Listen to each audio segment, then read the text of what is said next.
Everybody, welcome back to our channel high education point. So इस video में हम लोग क्या डिस्कस करने वाले हैं। इस वीडियो में हम लोग क्लास 10th क्षितिज पुस्तिका का चैप्टर फर्स्ट पद डिस्कस करेंगे। सो पद को पढ़ने से पहले हम ये जान लेते हैं कि सूरदास जी कौन थे, इनका जन्म कहाँ हुआ था।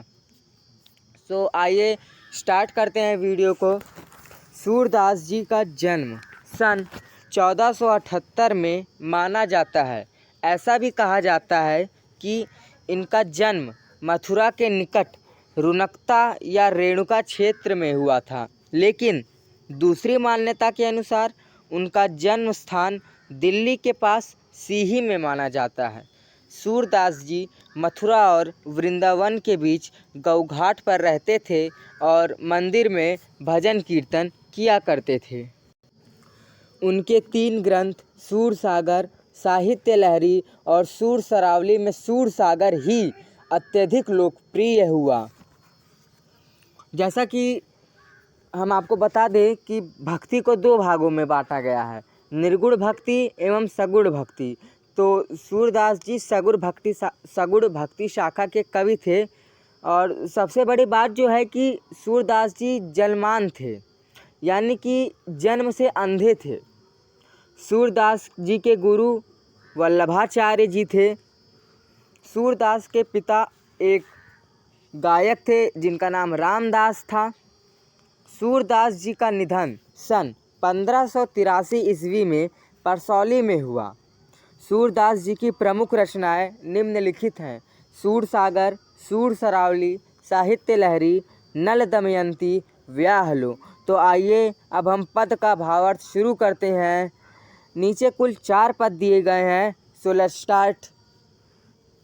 यहाँ पे हमारा पहला पद है, ऊधव तुम हो अति बड़भागी। बड़भागी मतलब क्या होता है? बड़भागी मतलब है भाग्यवान। गोपियाँ यहाँ उद्धव से व्यंग करते हुए कहती हैं कि हे उद्धव तुम बहुत ही भाग्यशाली हो। अपरस रहत स्नेह तगात नाहिन मन अनुरागी। यहाँ अपरस का मतलब अछूता है और तगा मतलब धागा होता है।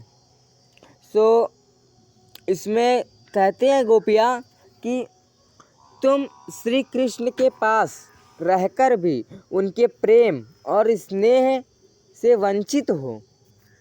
पुरैन पात रहत जल भीतर तारस देह न दागी। पुरैन पात का अर्थ होता है कमल का पत्ता। दागी मतलब होता है कि दाग। तो तुम कमल के उस पत्ते के समान हो जो रहता तो जल में है, परंतु उसके ऊपर जल की एक दाग तक नहीं पड़ती। ज्यों जल माह तेल की गागरी बूंद न ताकों लागी। तुम जिस प्रकार तेल से भरी गगरी को जल में डालने पर उसके ऊपर पानी की एक बूंद तक नहीं ठहरती, ठीक उसी प्रकार तुम भी श्री कृष्ण रूपी प्रेम की नदी के साथ रहते हुए भी उसमें स्नान करने की बात तो दूर, तुम पर तो श्री कृष्ण के प्रेम की छीड़ भी नहीं पड़ी। प्रीति नदी में पाँव न बोरियो, दृष्टि न रूप परागी। प्रीति नदी का अर्थ होता है प्रेम की नदी। पाँव मतलब पैर, बोरियो मतलब डुबोया। तुमने तो उनकी स्नेह रूपी नदी में पाँव तक नहीं डाला और ना ही उनके स्नेह को अपनी आँखों से देखा है। सूरदास अबला हम भोरी, गुर चाटी ज्यों पागी। गुड़ चाटी ज्यों पागी का अर्थ होता है कि जिस प्रकार चींटियाँ गुड़ में लिपटती हैं, उसी प्रकार गोपियाँ भी श्री कृष्ण के प्रेम में अनुरक्त हैं। यानी यहाँ सूरदास जी गोपियों के माध्यम से कहते हैं कि हम तो भोली भाली गोपिकाएं हैं। जिस प्रकार चींटियाँ गुड़ में लिपटी रहती हैं, ठीक उसी प्रकार हम भी श्री कृष्ण के प्रेम में अनुरक्त हैं। मन की मन ही मांझ रही। मांझ का अर्थ होता है अंदर। यहाँ गोपियाँ कह रही हैं कि हमारे प्रेम की भावना हमारे अंदर ही रह गई। कहिए जाए कौन पै उधव नाही परत कही। गोपियाँ उद्धव से कहती हैं कि हम कैसे कहें और किससे कहें, हमसे कहा नहीं जाता। अवधि आधार आस आवन की तनमन बिथा सही। यहाँ आधार का मतलब आधार होता है और आवन मतलब आगमन, बिथा मतलब व्यथा। श्री कृष्ण ने जो अपने आने की अवधि दी थी उसी को आधार मानकर हम तन मन से दुख सह रही थी। अब इन जोग संदेशन सुन सुनी बिरहिन बिरह दही। बिरहिन का मतलब होता है वियोग में जीने वाली। बिरह दही मतलब विरह की आग में जल रही। तो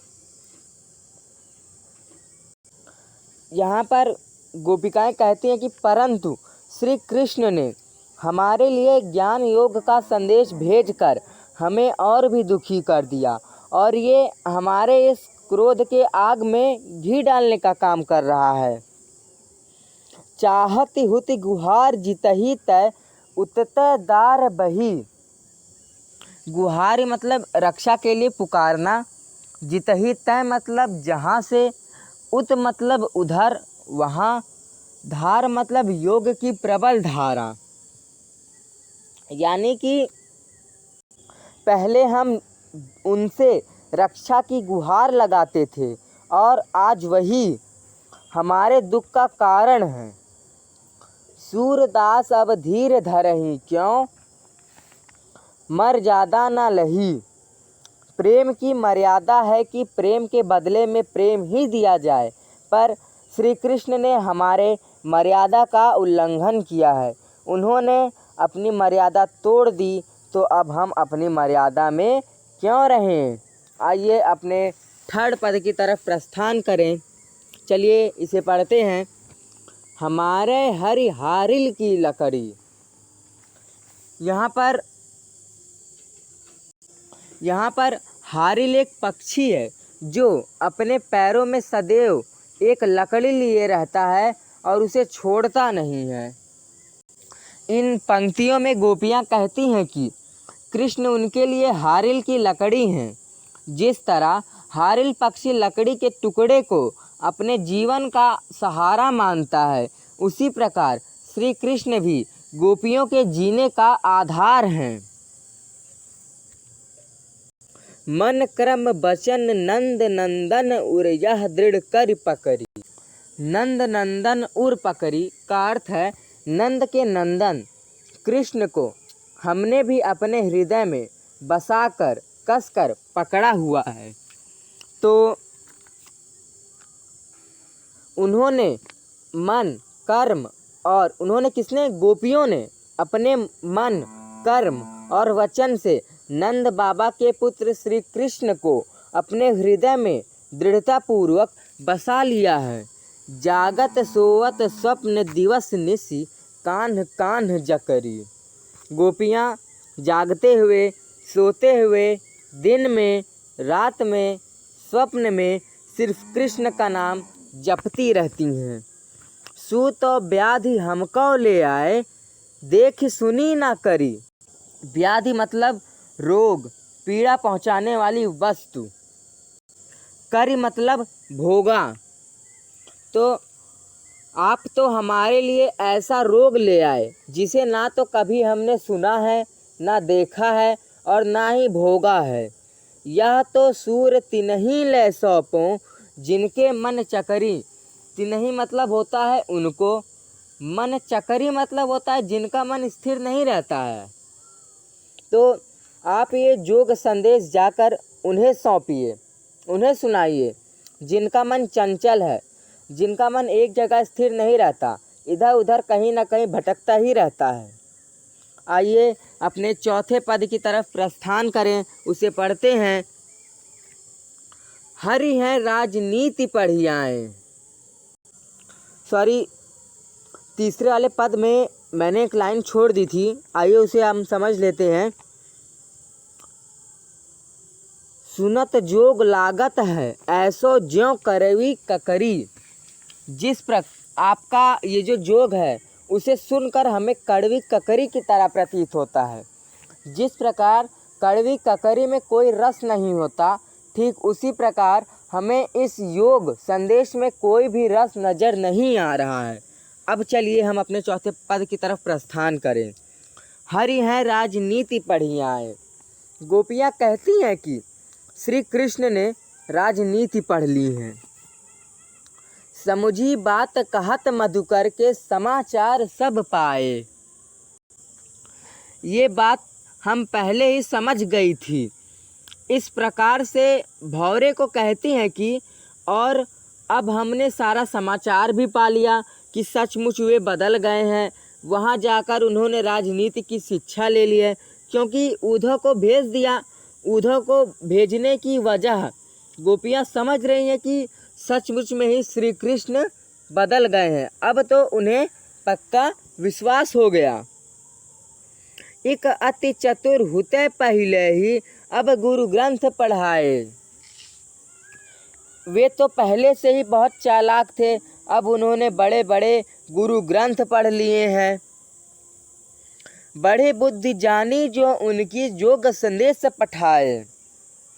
तो उनकी बुद्धि तो और भी बढ़ गई होगी, जो उन्होंने बड़े बड़े गुरु ग्रंथ पढ़ लिए हैं, तो उसे पढ़ा है तो उनकी बुद्धि और भी बढ़ गई होगी। तभी तो हमारे बारे में सब कुछ जानते हुए भी उन्होंने हमारे पास उद्धव से योग संदेश भेजा।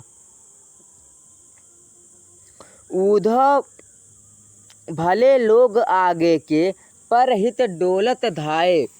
आगे के मतलब पहले ज़माने के जो लोग होते थे वो बहुत ही भले लोग होते थे। वह दूसरों की भलाई के लिए भागते रहते थे। इसी प्रकार से उद्धव को ताना मार रही हैं कि तुम तो बड़े भोले हो कि जो परहित करने यहाँ आए हो। अब अपने मन फेर पाहिए, चलत जूत हुते चुराए। गोपियाँ उद्धव से कहती हैं कि आप जाकर श्री कृष्ण से कहिएगा कि यहाँ से मथुरा जाते वक्त श्री कृष्ण हमारा मन अपने साथ ले गए थे, उसे वापस कर दे, तभी हम आपका ये योग संदेश ग्रहण कर पाएंगे जो उन्होंने आपके द्वारा हमारे लिए भेजा है। ते क्या अनीति करें आपुन, जे और अनीति छुड़ाए। वो खुद ही अनीति कर रहे हैं, गलत कार्य कर रहे हैं। जो पहले दूसरों को अनीति से छुड़ाते थे, यानी अनीति करने से रोकते थे, वे खुद ही अब अनीति कर रहे हैं। यानी कि उन्हें खुद ही यहाँ आना चाहिए था, पर उन्होंने योग संदेश भेज कर दिया है। राज धर्म तो यह सुर, जो प्रजा ना जा ही सताए। इसके बाद गोपियाँ कहती हैं कि राजधर्म तो यही होता है कि राजा प्रजा को ना सताए। अगर वो राजा बन गए हैं तो राजा का यही फर्ज होता है कि जो हैं वो प्रजा को ना सताएं। राजधर्म तो यही होता है कि जो प्रजा को कष्ट ना पहुंचने दे। अगर वो हमें अपनी प्रजा मानते तो हमें दुख ना देते, लेकिन उन्होंने तो राजधर्म का भी पालन नहीं किया है। उन्होंने योग संदेश भेजकर अपनी प्रजा को सताया है। I hope you all have liked my video and understood well, so please don't be forget to like, share and subscribe. Okay, thank you very much.